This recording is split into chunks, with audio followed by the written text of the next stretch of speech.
Bismillahirrahmanirrahim. Assalamualaikum warahmatullahi wabarakatuh. Alhamdulillahi rabbil alamin, hamdan yuwafi ni'amahu wa yukafi mazidah kama yuhibbu rabbuna wa yardah.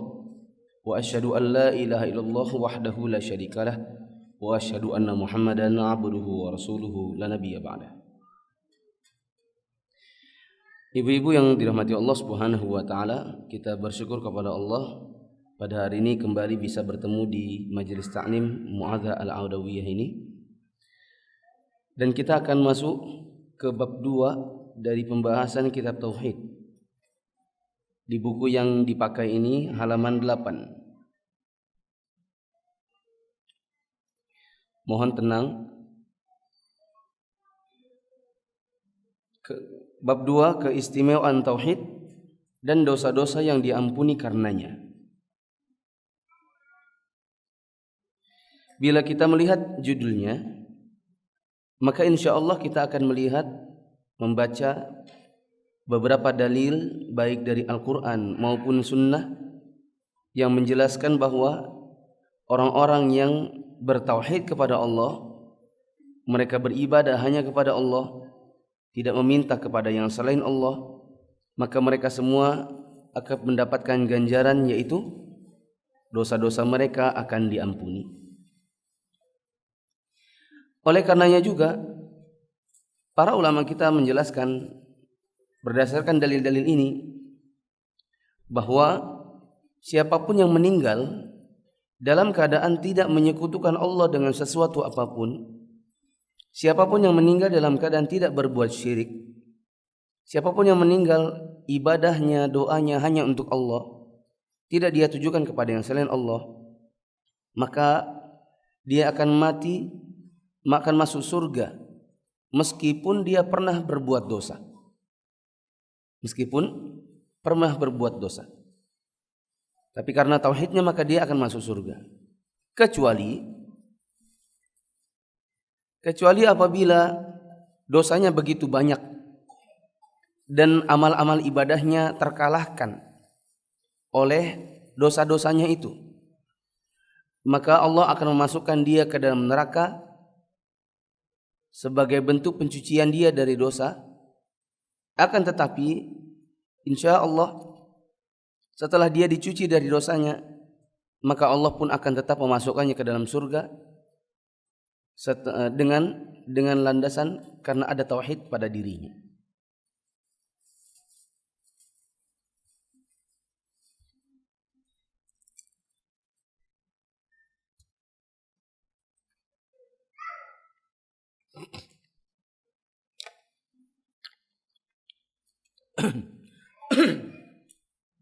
Mari kita baca di halaman 8. Firman Allah Subhanahu wa taala, alladzina amanu wa lam yalbisu imanahum bidzulm ulaika lahumul amnu wa hum muhtadun. Orang-orang yang beriman dan tidak mencampurkan keimanan mereka dengan kezaliman, yaitu kesyirikan, mereka itulah orang-orang yang mendapatkan keamanan dan mereka itulah orang-orang yang mendapatkan petunjuk. Dari ayat ini kita bisa lihat ibu-ibu, siapa yang beriman dan tidak mencampur adukan iman dengan syirik, maka aman. Aman dari apa? Dari siksa Allah Subhanahu wa taala. Dengan cara dimasukkan dia ke dalam surganya. Siapa yang beriman dan tidak berbuat syirik. Ubadah bin Samit radhiyallahu anhu menuturkan bahwa Rasulullah bersabda,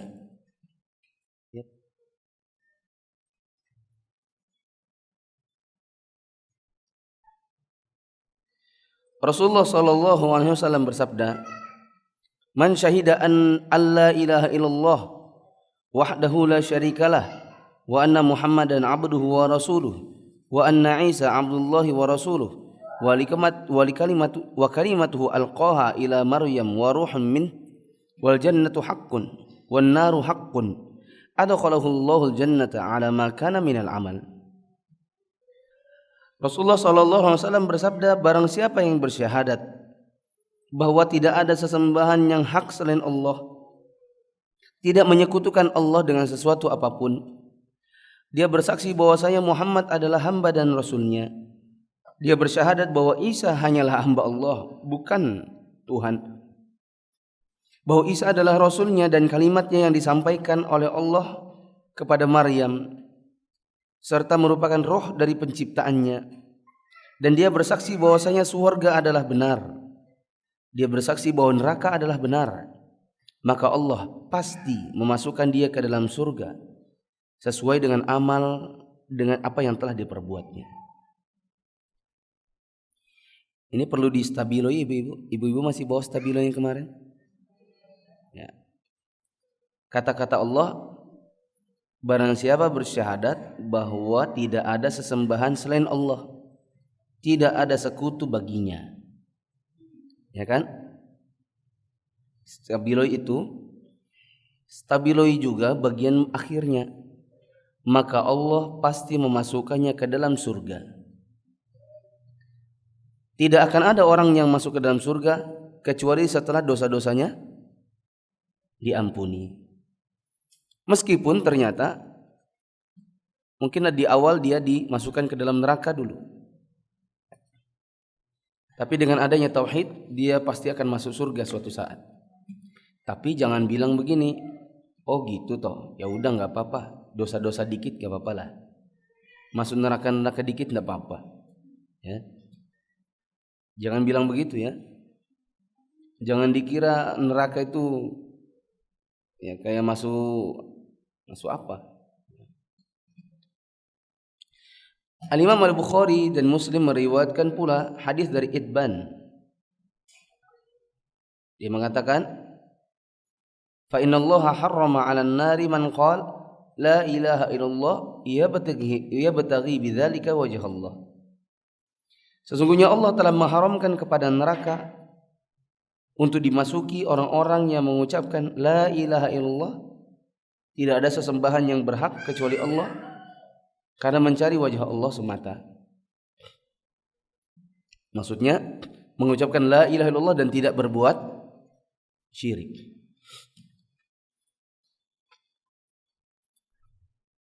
Diriwayatkan dari Abu Sa'id Al-Khudri radhiyallahu anhu, Rasulullah bersabda, Musa berkata, ya Rabbi, 'allimni syai'an adhkuruka wa aduka bihi. Musa berkata, wahai Tuhanku, ajarkanlah kepadaku sesuatu untuk berzikir dan berdoa kepadamu. Maka Allah berfirman, qul ya Musa la ilaha illallah. Wahai Musa, ucapkan la ilaha illallah. Musa berkata, wahai Tuhanku, semua hambamu juga mengucapkan itu. Maka Allah berfirman, hai Musa, andaikan 7 langit dan penghuninya selain aku, serta 7 lapis bumi diletakkan pada daun timbangan, sedangkan la ilaha illallah diletakkan pada daun timbangan yang lain, niscaya la ilaha illallah lebih berat timbangannya.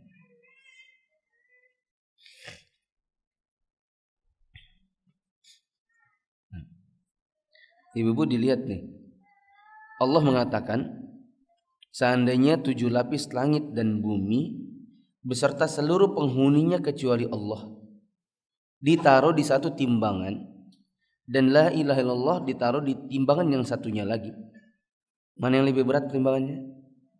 La ilaha. Ini menunjukkan bahwa kalimat la ilaha illallah itu masalah yang berat. Pelanggaran terhadapnya pun jelas berat. Dan pelanggaran la ilaha illallah adalah berbuat syirik. Berbuat apa ibu? Berbuat syirik. Ibu-ibu, stabiloi kata-kata selain aku. Maaf, 7 langit dan penghuninya selain aku. Stabiloi itu sudah? 7 lapis langit dan penghuninya selain aku. Ini menunjukkan Allah di mana? Saya Muflih berkata, semua yang ada di masjid ini kecuali saya. Berarti saya di mana? Di masjid. Ketujuh lapis langit dan penghuninya selain aku. Kalau kita ditanya Allah ada di mana, jawabannya Allah di langit. Dia bersemayam di atas arsy. Jadi kalau ditanya Allah di mana, jangan bilang di mana-mana. Ya. Allah di atas langit. Al-Imam At-Tirmidzi meriwayatkan hadis yang dinyatakan hasan dari Anas. Aku mendengar Rasulullah sallallahu alaihi wasallam bersabda, "Ya ibna Adam, law ma ataitani bi qurabil ardi khataaya, thumma laqitani la tusyriku bi syai'a, la ataituka bi qurabiha maghfiratan." Wahai anak Adam, seandainya kamu datang kepadaku dengan dosa sepenuh jagat, sedangkan engkau mati dalam keadaan tidak berbuat syirik dengan sesuatu apapun, niscaya aku akan berikan kepadamu ampunan sepenuh jagat pula. Ini ibu-ibu yang dirahmati Allah, hadis yang agung yang memperlihatkan kepada kita, berapapun dosa yang kita pernah lakukan di zaman dahulu, maka apabila kita tidak berbuat syirik, apabila kita senantiasa bertauhid kepada Allah, ibadah hanya untuk Allah, menyembah hanya untuk Allah, doa hanya untuk Allah, maka seluruh dosa-dosa itu pasti akan diampuni. Yang penting sebelum kita wafat, kita tidak berbuat apa? Berbuat syirik. Dan kita mati dalam keadaan tetap bertauhid. Hanya saja saya tadi bilang, selama dia bertauhid dan tidak berbuat syirik, dia pasti masuk surga, kecuali apa tadi saya bilang? Ya ibu-ibu ingat gak saya bilang apa tadi? Belum lewat sehari loh nih. Kecuali bila dosa-dosanya lebih banyak daripada apa? Daripada amalnya. Apa yang akan terjadi? Maka Allah akan memasukkan dia ke dalam neraka. Tetapi suatu saat akan dikeluarkan dari neraka dan dimasukkan ke surga. Kenapa dia kau dimasukkan ke surga? Karena masih ada tauhid. Ini contoh nih Bu. Contohnya ada seorang pezina. Dia wafat dalam keadaan berzina, atau masih belum bertaubat dari statusnya dia sebagai PSK misalnya. Sementara dia sholat, jadi dia kalau pagi zuhur asar sholat, maghrib isya sholat, nanti setelah isya jual diri, pulang besok subuh mandi junub, habis itu sholat subuh. Mungkin gak ini? Ya mungkin aja gitu ya. Atau ada preman di pasar, dia kalau zuhur ikut juga sholat zuhur, nanti pulang dari sholat zuhur malak lagi. Atau ada pedagang, dia sholat 5 waktu, tetapi dia kalau berdagang timbangannya dia tempelin magnet. Ya, mungkin gak ada orang kayak gini? Mungkin. Nah dosanya dia, anggaplah dosanya lebih berat ternyata setelah ditimbang di hari kiamat, lebih berat daripada sholatnya, daripada puasanya. Maka apa yang dilakukan? Ya, dikarenakan berat timbangan keburukannya lebih daripada kebaikannya, maka tempatnya di mana ibu-ibu? Pulang ke ibu-ibunya nih. Di mana tempatnya? Di neraka. Tapi kalau dia bertauhid kepada Allah, maka setelah dicelupkan di neraka selama bertahun-tahun, nanti setelah itu baru dimasukkan ke surga, setelah dicuci dari dosanya. Tapi sekali lagi jangan bilang, oh gitu ya, berarti gak apa-apa lah masuk neraka, yang penting ujungnya masuk surga. Ya. Ibu-ibu tahu siksa neraka yang paling ringan seperti apa? Siksa neraka yang paling ringan adalah untuk pamannya Nabi yang bernama Abu Thalib. Apa siksanya? Siksanya adalah dia dipakaikan sandal dari api neraka hingga mendidih ke otaknya. Itu yang paling ringan. Enak itu?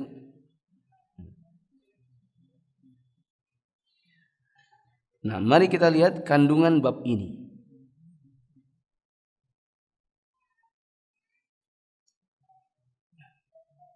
Pak, boleh matikan AC-nya? Atau kecilnya ya, dingin itu.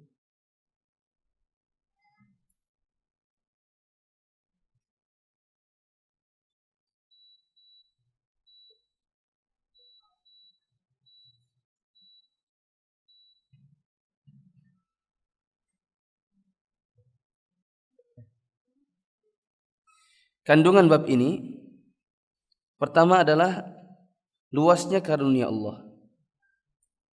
Bayangkan ibu-ibu, kata Allah tadi, kalau kita bawa dosa sepenuh jagat, asalkan enggak berbuat syirik, nanti Allah akan ampuni sepenuh jagat pula. Yang kedua, banyaknya pahala tauhid di sisi Allah. Sampai-sampai tauhid itu bisa menghapuskan semua dosa-dosa, kecuali dosa syirik. Adapun dosa syirik tidak akan diampuni oleh Allah bagi yang meninggal masih syirik. Tapi kalau pernah syirik lalu taubat sebelum meninggal, ini juga akan diampuni oleh Allah. Yang keempat, ada tafsir ayat dalam surat Al-An'am. Kelima, ada 5 masalah yang disebutkan dalam hadis Ubadah, yaitu syahadat, dan seterusnya sampai surga dan neraka keberadaannya adalah hak. Keenam, apabila Anda mempertemukan antara hadis Ubadah, hadis Itban, dan hadis sesudahnya, akan jelas bagi Anda pengertian kalimat la ilaha illallah, dan akan jelas bahwa kesalahan orang-orang yang tersesat karena hawa nafsunya. Ketujuh, perlu diingat persyaratan yang dinyatakan dalam hadis Itban, yaitu orang baru akan diampuni dosa-dosanya bila dia ikhlas semata-mata karena Allah dan tidak mempersekutukan Allah dengan sesuatu apapun.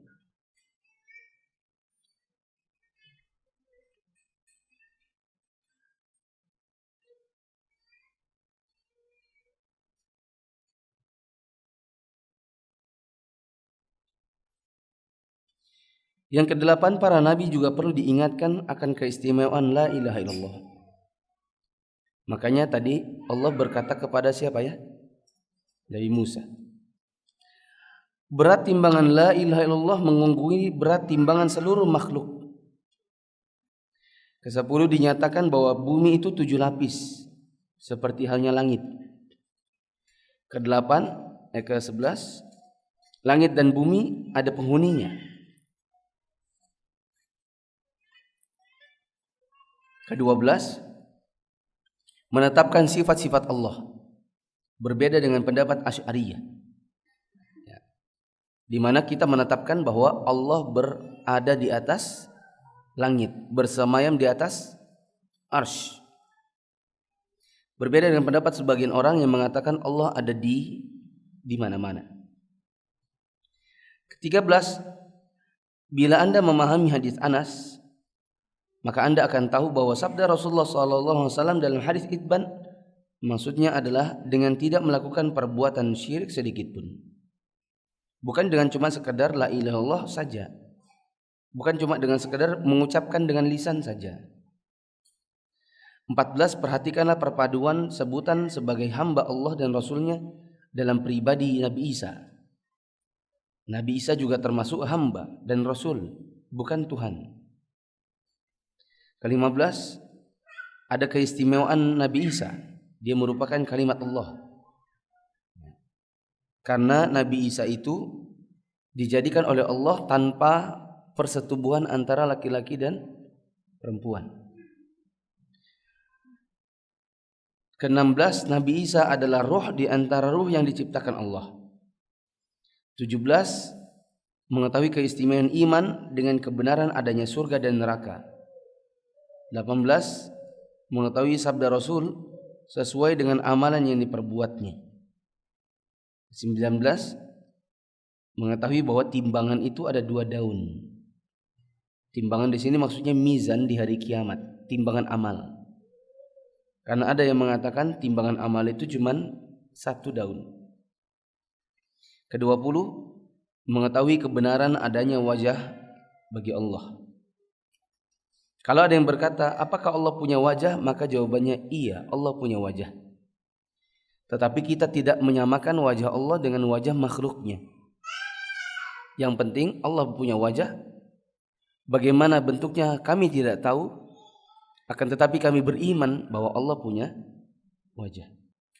Dari bab 2 ini mungkin ibu-ibu ada yang ingin ditanyakan?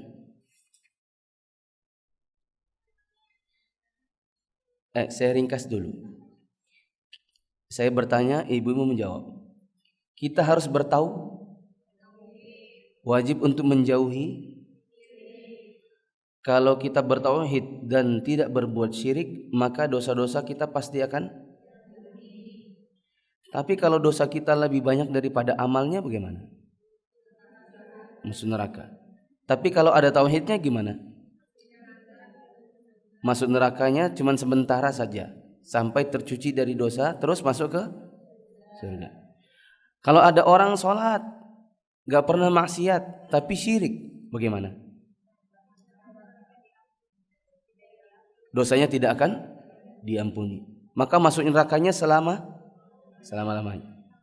Anggap aja misalnya ada orang sudah pergi haji, bahkan dia dikenal di kampungnya dengan nama haji, tapi dia itu suka ke dukun, atau dia itulah dukun.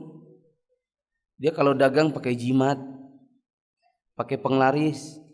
Di sekitar warungnya dia suka tabur air garam, supaya jin-jin di sekitar situ membantu dia untuk mendorong pendatang, pengunjung. Maka ini syirik bukan?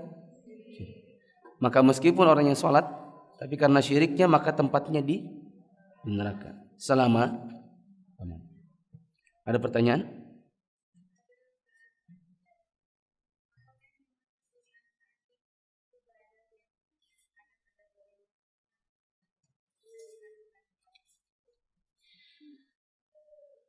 Kandungan bab yang nomor 6. Mari kita baca. Apabila Anda mempertemukan antara hadis Ubadah, hadis Itban, dan hadis sesudahnya, maka jelas bagi Anda pengertian kalimat la ilaha illallah. Coba kita buka lagi. Hadis Ubadah halaman 8. Coba yang bertanya menjawab, membaca. Baca hadis Ubadah.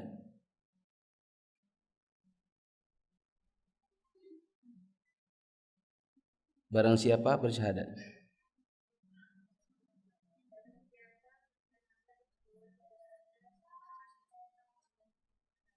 Sudah cukup. Bagian akhirnya apa? Maka Allah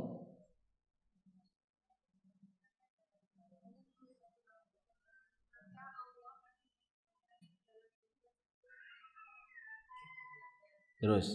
Hadis Itban.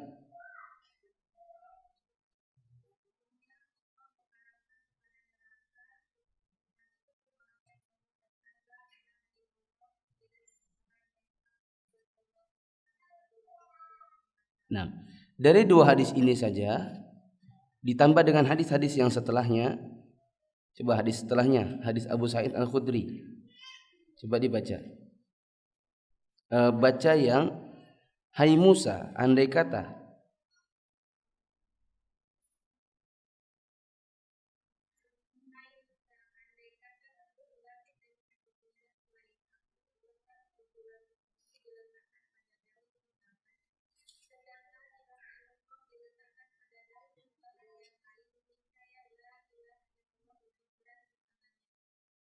terus. Hadis yang berikutnya halaman 10. Hai anak Adam,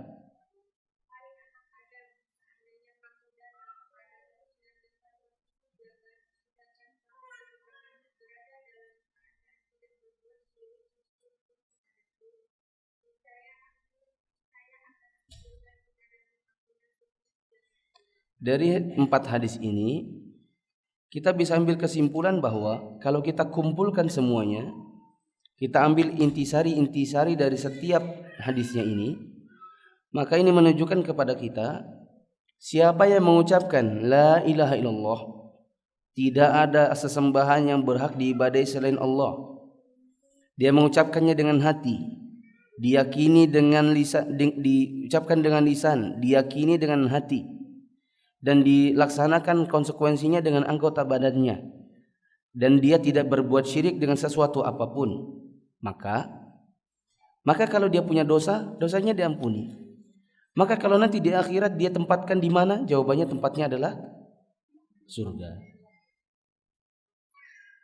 Ini makna dari poin ke-6. Karena ibu-ibu, ada juga orang bilang gini, enggak apa-apa, yang penting mengucapkan la ilaha illallah, enggak apa-apa kok. Bu, enggak boleh lah ke dukun. Ke dukun itu syirik loh. Loh, tapi kan saya mengucapkan la ilaha illallah. Dia cuma sekedar meyakini semata-mata ngucap tok la ilaha illallah itu sudah menyelamatkan dia dari neraka. Maka ini kesalahan besar. Yang benar Anda baru akan dibebaskan dari neraka bila ucapan la ilaha illallah ini Anda ucapkan dengan disertai tidak berbuat syirik. Bu, Assalamualaikum. Kalau mengucapkan la ilaha illallah, tidak ada yang boleh disembah selain Allah, berarti kita tidak boleh minta-minta misalnya ke jin-jin, betul? Berarti kita tidak boleh minta di kuburan, betul? Minta-minta, wahai kiai, minta anu, tolong kasih anu. Berarti ini tidak boleh, betul? Nah, ada orang bilang begini, loh saya ini memang minta kepada kuburan ini, saya minta rezeki, saya minta jodoh, tapi saya kan la ilaha illallah. Dia bilang begitu. Tapi bagaimana saya dibilang syirik orang saya la ilaha illallah? Maka kita jawab, la ilaha illallah itu cuma sekedar ucapan. Dia harus ada bentuknya perbuatan. Dengan cara tidak berbuat syirik. Dengan cara tidak menyembah yang selain Allah. Maka la ilaha illallah itu enggak cukup. Harus ada wujud bentuknya perbuatan. Nah, ada yang lain? Pertanyaan?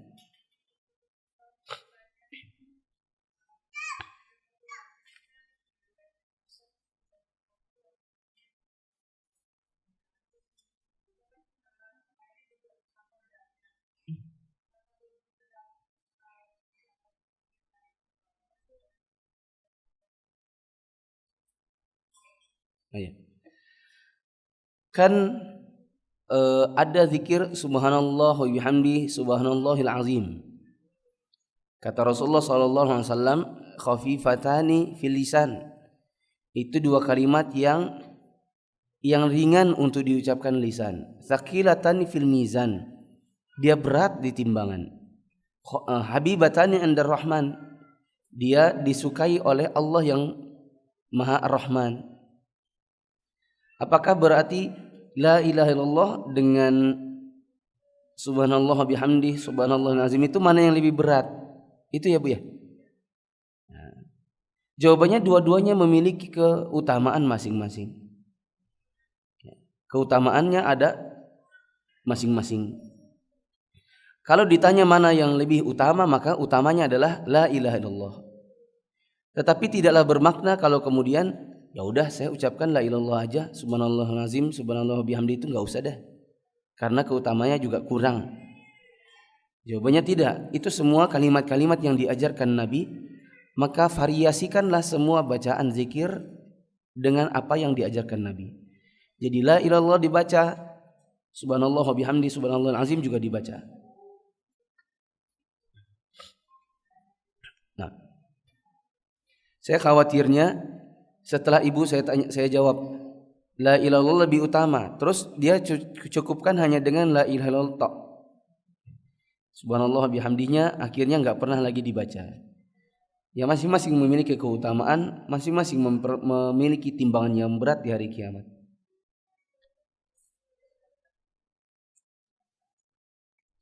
Ada lagi?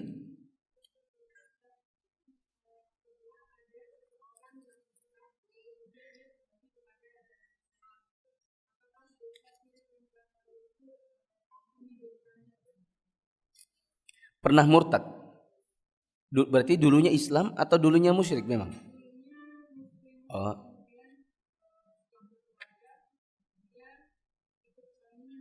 Iya. Iya. Ada orang muslimah terfitnah dengan seorang laki-laki, menikahlah dia dengannya, tapi laki-laki ini Nasrani. Karena takut ditinggal orang yang dicintainya, maka dia ikut agama suaminya. Setelah itu ternyata ditakdirkan Allah cerai kali gitu ya. Setelah itu pisah, lalu dia tobat, dia mau balik ke agama Islam. Apakah masih bisa diterima? Jawabannya insya Allah selama hayat masih dikandung badan masih akan bisa diterima. Meskipun kalau dia berada di negeri Islam maka sebenarnya dia dibunuh. Ya. Tetapi dia diminta taubat dulu. Tapi kalau di Indonesia bagaimana? Ya sudah. Kalau akhirnya dia bertaubat kepada Allah, lalu kemudian dia kembali mengucapkan la ilaha illallah, betul-betul menjalankan konsekuensi la ilaha illallah, maka dosa-dosanya yang terdahulu insya Allah akan diampuni.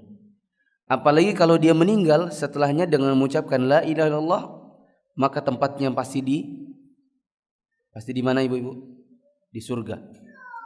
Kan Allah mengatakan, Rasulullah sallallahu alaihi wasallam bersabda, "Man kana akhiru kalamihi la ilaha illallah dakhala jannah." Siapa yang kalimat terakhir yang dia ucapkan di masa hidupnya adalah la ilaha illallah, maka dia pasti masuk ke dalam surga. Tapi ini jangan juga mengatakan apa? Ya udahlah kita nggak apa-apa, dosa-dosa di dunia kan nggak apa-apa. Nanti yang penting pas mau mati bilang la ilaha illallah. Emangnya gampang? Karena di akhir hayat itu akan datang syaitan yang mengajak kita, menggoda kita dengan sekuat tenaga agar kita mati dalam keadaan tidak mengucapkan la ilaha illallah.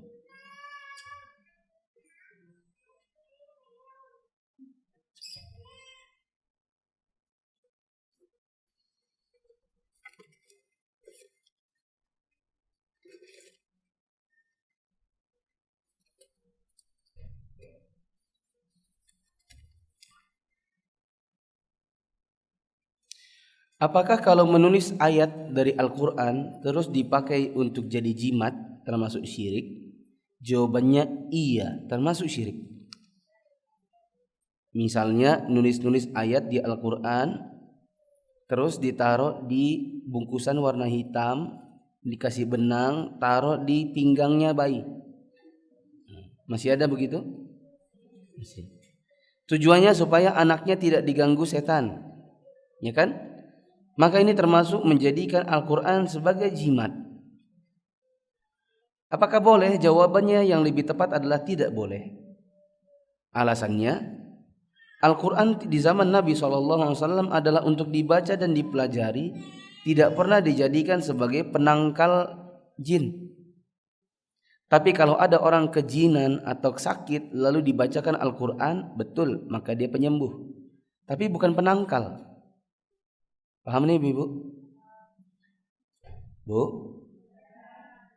Alasan yang kedua, kenapa Al-Quran tidak bisa dipakai jimat?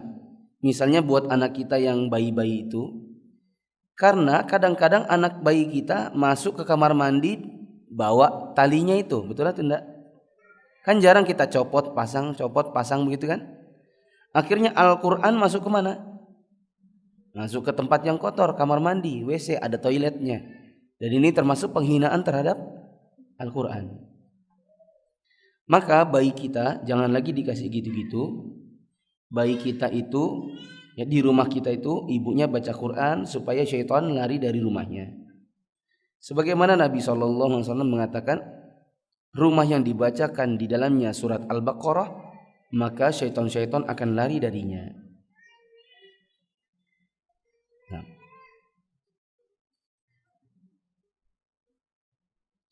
Kalau minuman yang sudah didoakan dengan Al-Quran, apakah termasuk syirik? Jawabannya tidak. Misalnya air putih, ibu bacakan Al-Fatihah, maka apakah ini termasuk syirik? Jawabannya tidak. Kalau untuk penyembuh maka Al-Quran betul untuk penyembuh. Sebagaimana Nabi SAW diceritakan oleh sebagian sahabat yang mereka pernah meruqyah orang dengan menggunakan apa? Menggunakan Al-Fatihah atau menggunakan ayat kursi. Maka ini tidak mengapa. Beda ya Bu ya. Al-Quran jadi jimat sama Al-Quran jadi obat beda ya. Kalau obat itu penyembuh, kalau jimat itu penangkal. Yang jimat, kalau obat itu bisa dengan media air. Kalau jimat biasanya Al-Qur'annya dirobekkah atau dituliskah, dimasukin di manakah, digantung di manakah.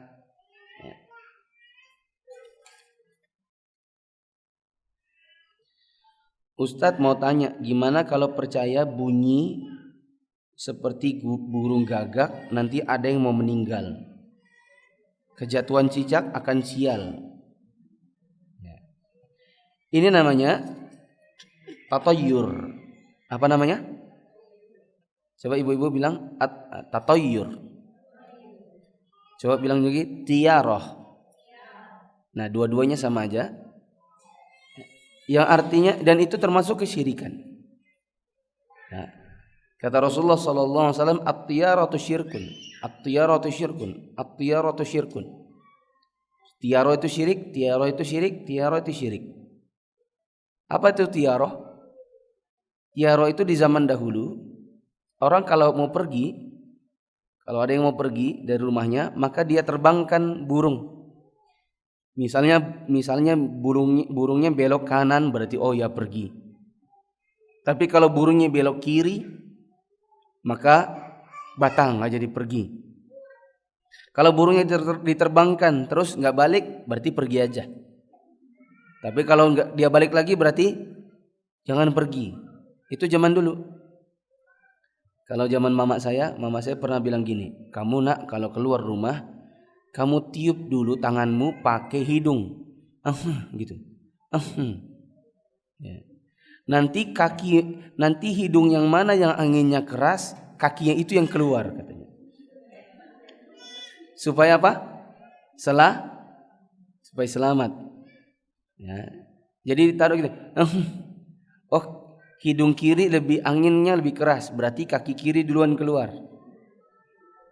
Ini termasuk kesyirikan. Ya, apakah syiriknya syirik besar atau syirik kecil?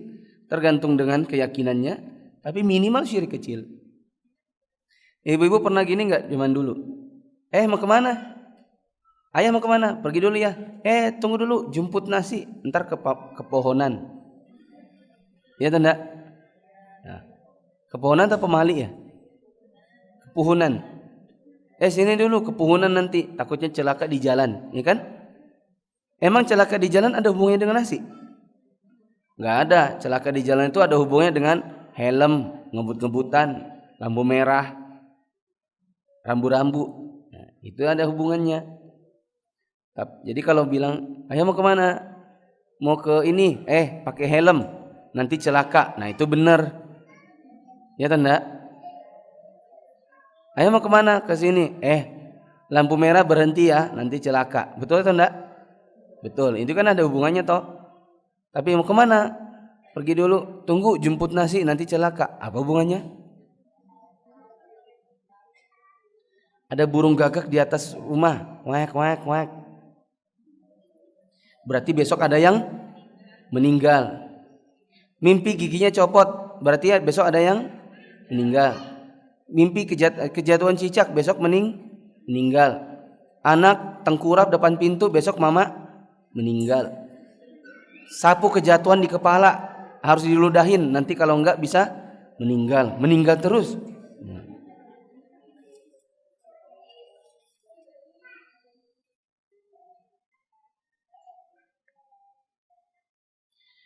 Bagaimana cara beritahu kepada ibu bahwa membaca doa sebelum menyambut Ramadan dengan kue-kue dan pisang-pisang itu?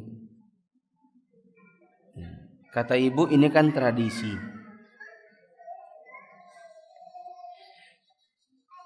Gimana ya? Cara pertama, Ibu-ibu, semoga besok-besok nggak ada lagi yang nanya begini. Ya, saya bilang apapun masalahnya, masalah syirik kah, masalah tradisi kah, masalah ibu belum berjilbab kah, masalah ibu belum apakah, pokoknya masalah dengan orang tua, maka cara yang nomor satu adalah bicara lembut-lembut. Gak boleh bicara bentak-bentak. Kalau bentak-bentak maka akan semakin jauh dia dari apa yang kita mau sampaikan kepada dia. Harus lembut-lembut. Misalnya bicaranya lembut-lembut, baik-baik sambil bantuin dia motong sayur. Misalnya kita udah nikah kan, ibu-ibu kapan-kapan misalnya pas ke rumahnya ibu lagi, orang tua, ngapain mah? Masak sayur, sini ku bantuin. Kita bantu-bantu sambil petik-petik kacang panjang dekat dia, sambil duduk sebelahan dengan dirinya, sambil potong-potong wortel. Kita bilang, "Mak, ini mau buat apa sih?" Mau bikin acara sambut Ramadan ya? Iya, ini kan tradisi. Nah, barulah kita ngomong, tapi tradisi ini kan di zaman Nabi kan nggak dituntunkan, mah. Tapi kan nggak ada ajarnya dalam agama kita, mah. Pokoknya apapun yang akan kita sampaikan kepada orang tua yang sifatnya mengkritik keyakinannya harus disampaikan dengan bahasa yang lembut.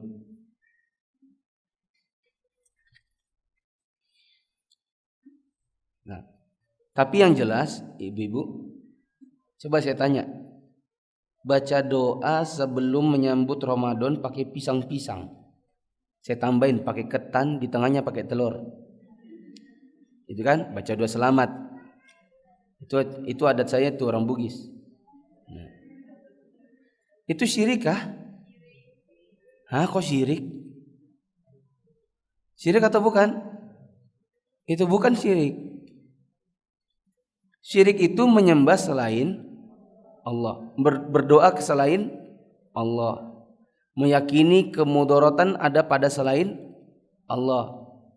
Tapi kalau ini dia menyambut Ramadan, misalnya maksudnya buat supaya lebih ramai gitu, supaya selamat, supaya puasanya penuh, supaya nasehatin anak-anaknya supaya pada puasa. Ini syirik kah? Jawabannya bukan. Tetapi mengada-ngada yang enggak ada tuntunannya. Maka ibu juga jangan bilang nanti, "Mak, ini syirik loh," tahu? Bukan syirik kok. Jadi jangan juga salah ya. Jangan juga nanti salah-salah.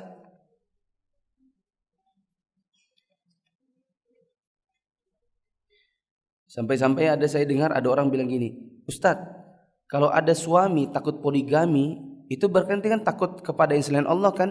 Iya, berarti musyrik dia. Nggak nyampe begitu juga kali. Itu kan takut yang biasa, ya kan? Bukan takut yang syirik, itu takut biasa. Jadi ada juga orang berlebihan setelah tahu syirik, semua dibilangnya syirik. Nah, ini jangan sampai salah-salah juga ya. "Ustadz, saya galau." Terus?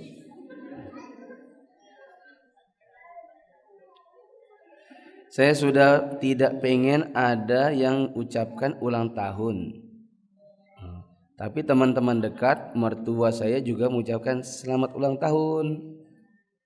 Apa yang harus saya lakukan?" Jawabannya jangan bilang iya terima kasih. Bila iya terima kasih itu namanya nyambut ucapan. Tapi bilang saja, enggak usah ditanggapi. Senyum-senyum aja. Kalau mereka kirim WhatsApp enggak usah dibalas. Jangan juga balas, "Itu haram tahu." Nanti sakit hatinya. Ya. Ceritanya dia mau berbuat baik, dia malah tersakiti dengan omongan kita. Kalau mau paling banter kita bilang, "Terima kasih ya ukhti atas ucapannya, terima kasih. Tetapi sebatas yang saya tahu, ucapan ini sebenarnya di dalam agama kita tidak ada tuntunannya.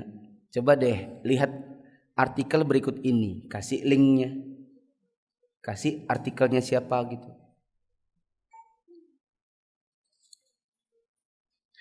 Ustadz, kalau timbangan amal lebih banyak daripada dosa, apakah tetap akan dicuci dosanya di neraka? Jawabannya tidak. Fa amma man thaqulat mawazinuh fahuwa fi 'ishatir radiyah wa amma man khaffat mawazinuh fa ummuhu hawiyah. Siapa yang lebih berat timbangan kebaikannya, maka dia akan hidup dalam kehidupan yang diridhoi, yaitu di surga. Siapa yang timbangan amalnya lebih ringan daripada dosanya, maka tempat kembalinya adalah neraka. Maka kalau timbangan amal kebaikan kita lebih banyak daripada dosa kita, tempatnya kita di mana? Di surga insya Allah. Semoga Allah masukkan kita ke dalam surga. Ustadz, apakah akidah termasuk dalam manhaj? Jawabannya, akidah dan manhaj itu satu paket. Ya. Dia kayak mata uang. Akidah yang menyimpang itu berakibat dari manhaj menyimpang. Manhaj menyimpang akan berakibat pada akidah yang nyeleweng. Jadi akidah dan manhaj ini seperti mata uang, satu sisi dengan sisi yang lainnya saling lengket. Bagaimana kalau akhlak? Ada yang akidah dan manhajnya lurus tapi akhlaknya buruk, galak, pelit dan lain-lain. Apakah manhajnya rusak? Jawabannya tidak. Akidah dan manhaj itu satu paket. Akhlak itu kelakuan yang timbul dari kebiasaan, dari cara mendidiknya orang tuanya, dari dirinya. Maka dengan akidah dan manhaj yang lurus, meskipun akhlaknya buruk, maka tempatnya bisa jadi adalah di surga. Tapi bukan berarti kalau gitu, oh gitu kah? Ya sudah, yang penting aku gak berbuat syirik, aku pelit gak apa-apa. Itu salah juga. Orang yang akidah dan manhaj yang lurus sebenarnya harusnya menghasilkan akhlak yang bagus. Ya atau tidak? Misal nih, kita meyakini bahwasanya kita ini sudah punya takdir, bahwa rezeki tidak akan lari dari kita bila sudah ditakdirkan. Ini berbuah dari akidah, ya kan? Terus kok kita pelit banget? Seolah-olah kita tidak pernah yakin dengan takdir soal rezeki. Maka saya katakan, akidah dan manhaj itu satu paket. Adapun akhlak, dia harusnya terhasilkan oleh akidah yang lurus. Akidah semakin lurus, akhlak semakin bagus seharusnya. Tapi bila ada, maka ini ya tidak bisa disalahkan akidahnya. Orangnya yang salah. Pernah nggak ketemu ibu-ibu jilbaban bercadar, menutup aurat, tapi dia kalau ngomong kayak laki-laki misalnya ada lah ya, ada, nggak usah tunjuk-tunjuk, ada. Harusnya kan semakin besar jilbab itu suara semakin kecil, iya atau enggak? Ya enggak, Bu? Bukan jilbab semakin besar, suara semakin besar kan enggak? Ya, mungkin dulu waktu enggak berjilbab kalau ngomong tuh kayak 1 meter aja kayak ngomong 5 meter. Ya. Kebiasaan kalau bicara keras-keras. Ada sebagian ibu-ibu misalnya, dia zaman dulu belum berjilbab, dia kalau marah sama anaknya tetangga semua dengar. Ya, kamu ini ya minta dikeluarkan dari KTP kamu, kakak nanti kamu ya. Ya. Pergi sana, ambil kembali Tupperware-nya misalnya. Jadi kalau dia ngomong tetangganya semua dengar. Dia kalau mukul anak di tengah jalan, jadi tetangga semua bisa melihat. Nah, semakin baik akidahnya, semakin lurus manhajnya, semakin lebar jilbabnya, maka yang seperti itu harusnya semakin tidak ada, semakin terminimalisir.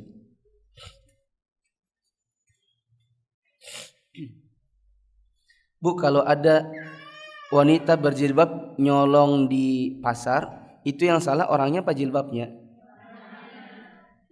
Samalah begitu. Bila ada yang akidahnya lurus, tidak berbuat syirik, tapi kok jadi orang tuh pelit, ini yang salah orangnya apa akidahnya? Orangnya.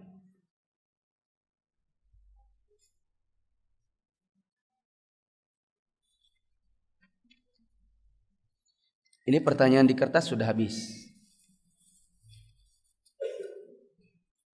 Ibu-ibu ada yang mau tanya? Mangga.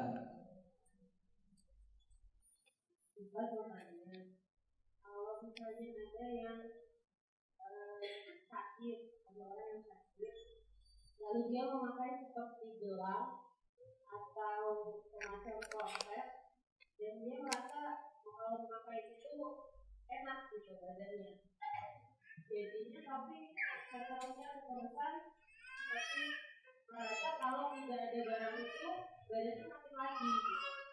Apakah itu termasuk seperti jadi? Apakah termasuk syirik? Gitu ya, kayak nggak menyerahkan kepada Allah, jadi menyerahkan ke barang itu. Itu bagaimana? Ya ini samar-samar ya. Begini, kalau ada orang sakit, Bu, dengarkan dulu Bu. Assalamualaikum. Ya, stop bicaranya. Kalau ada orang sakit, kemudian dia bergantung pada sebuah barang, maka ada dua keadaan. Itu barangnya betul-betul membantu dia dalam sakitnya atau tidak. Bila barang yang dimaksud adalah barang yang gak ada hubungannya sama penyakitnya, maka ini termasuk syirik. Bila barangnya memang berhubungan dengan sakitnya, maka ini tidak mengapa. Yang penting keyakinannya, penyembuhnya tetaplah siapa? Allah. Paham ini? Coba ikuti saya. Bicara. Daripada ibu bicara sendiri, ikuti saya bicara. Bila ada orang sakit dan membutuhkan sebuah barang,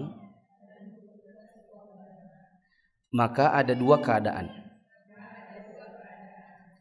Bila barangnya tidak berhubungan dengan sakitnya dan dia percaya itu sebagai penyembuhnya, maka bisa jadi syirik. Minimal syirik kecil. Bila barangnya ada hubungannya dengan sakitnya, maka tidak mengapa dia bergantung pada barang itu. Yang penting keyakinannya, penyembuhnya adalah siapa? Jangan bilang siapa juga ya. Allah. Misal, ada orang kecelakaan, dia sangat bergantung pada tongkat. Syirikkah ini? Ya enggak. Selama dia yakini tongkatnya itu betul, yang penyembuhnya adalah Allah. Sedangkan tongkat hanyalah alat bantu saja. Boleh enggak Bu, kalau misalnya ada orang patah kaki dia bergantung pada kursi roda, dia bilang kalau ada kursi roda ini saya jadi bisa jalan. Kalau enggak ada kursi roda ini aduh saya enggak bisa jalan. Betul atau enggak? Betul aja. Yang penting dia meyakini kesembuhan dia datang dari siapa? Dari Allah. Tapi kalau begini, aku butuh itu tasbihku itu. Kalau ada tasbihku itu, aku sakit ini jadi enggak apa-apa. Jadi bergantungnya pada yang bukan penyebabnya. Itu tidak. Ibu-ibu tahu nggak ada yang kalung-kalung orang itu yang warna putih-putih itu? Nah, kata orang ini kalung ini nanti kalau kita pakai itu kalau kita mau jatuh kita bisa balik lagi. Nah, ini keyakinan apa ini? Dites dulu, betul nggak kalungnya begitu? Bila tidak berarti ini sugesti yang bisa jadi berbuah syirik.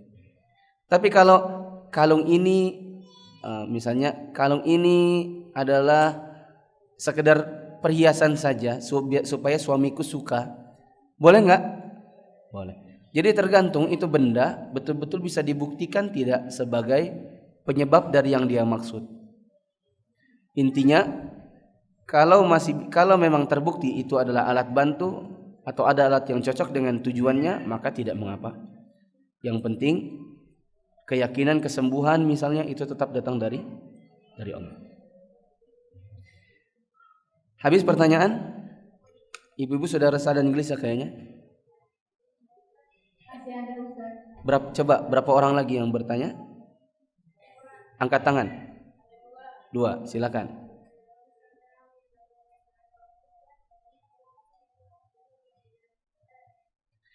Ustaz, tolong doakannya biar anak saya jadi orang soleh. Bolehkah? Boleh. Yang penting ustadznya masih hidup dan ada di hadapannya. Paham ini? Kalau ustadznya sudah meninggal, di nisannya dia sudah meninggal, Ustaz tolong jadikan anak saya sebagai anak yang soleh. Maka ini penting ustadznya masih hidup. Pun kalau dia hidup, maka hidup ustadznya harus ada di hadapannya atau bisa dihubungi. Misalnya di hadapannya, ibunya itu ngomong sama ustadznya, Ustadz doakan ya anak saya jadi yang soleh. Dan ustadznya bilang, oh iya insya Allah semoga jadi yang soleh. Ini boleh ibu-ibu. Begitu juga ustadznya nggak ada tapi bisa dihubungi. Misalnya lewat telepon atau lewat WA. Ustadz tolong doakan anak saya jadi anak soleh. Lewat pesan. Dijawab insya Allah semoga jadi yang soleh. Bolehkah? Boleh. Paham ini ibu? Coba jawab. Boleh nggak boleh? Boleh nggak boleh ya? Minta didoakan dan ustadznya ada di hadapannya. Minta didoakan dan ustadznya nggak ada di hadapannya tapi bisa ditelepon. Bisa ditelepon maksud saya ngomongnya sambil nelpon ya. Minta didoakan sama ustadznya masih hidup dan ustadznya nggak tahu kalau dia diminta-mintai. Misalnya lagi malam gitu, ibu-ibu tengah malam anaknya nangis, ya ibu nggak berani nelpon sama ustadz, misalnya ustadz muflinya itu, terus ngomong sendiri, Ustadz Mufli doakan anak saya. Dia hidup, dia bisa ditelepon tapi ngomongnya nggak ditelepon, boleh nggak?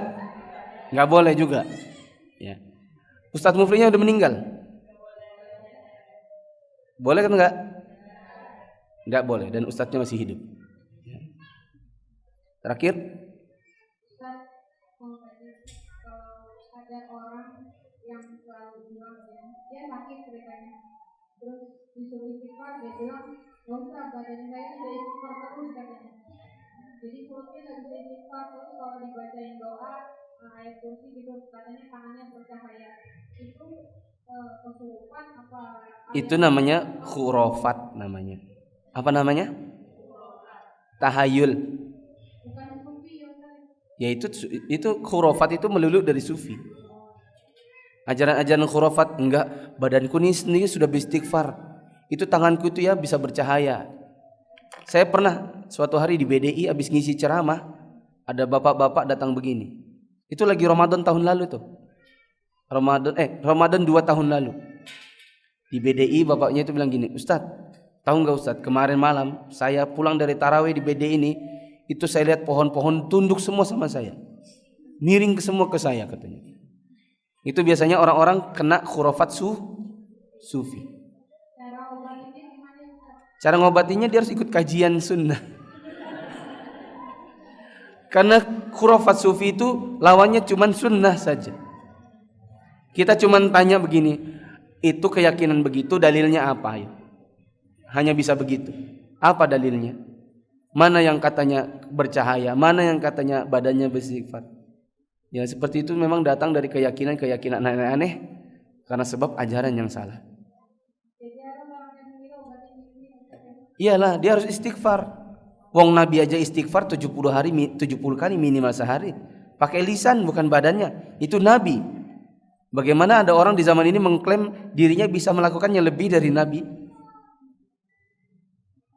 Paham ya, Bu?